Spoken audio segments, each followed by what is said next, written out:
আপনার বাড়ি মুন্সিগঞ্জ। নাম জিজ্ঞেস করেন আগে। আমার নাম বিচারপতি শামসুদ্দিন চৌধুরী মানিক। বিচারপতি শামসুদ্দিন মানিক। মানিককে হাইকোর্টের যিনি কয়েকদিন আগে একটা উপস্থাপন করছো চ্যানেল আইটি সেই মানিককে চ্যানেলকে হ্যাঁ সেই মানিককে আমার নাম হলো বিচারপতি মানিক, বাড়ি মুন্সিগঞ্জ। আপনার কি নাম? পিতার নাম মরহুম আব্দুল হাকিম চৌধুরী। আব্দুল হাকিম চৌধুরী। গুড। জি। আপনি এই যে পালাইতেছেন কেন বলেন? ভয়ে পালাইতেছি। কার বইয়ে?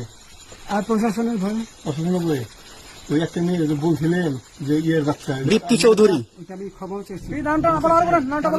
হ্যাঁ বলি আপনাদের আমি এই দেখাচ্ছি। আমি হ্যাঁ ইয়ে যোগী। কিসের? আমি তো কত রুগী নেই, মিডিয়াতে তো খুব সুন্দর। আচ্ছা শোনেন, একটু স্লো। আপনার কাছে এই মুহূর্তে এরা যখন ধরছে আমাদের প্রতিনিধি কি কি ছিল সাথে? আমার সাথে কি কি ছিল এটা বলেন। আমার সাথে ছিল ব্রিটিশ পাসপোর্ট, হ্যাঁ, বাংলা পাসপোর্ট, বাংলা পাসপোর্ট, টাকা টাকা, আর কয়টা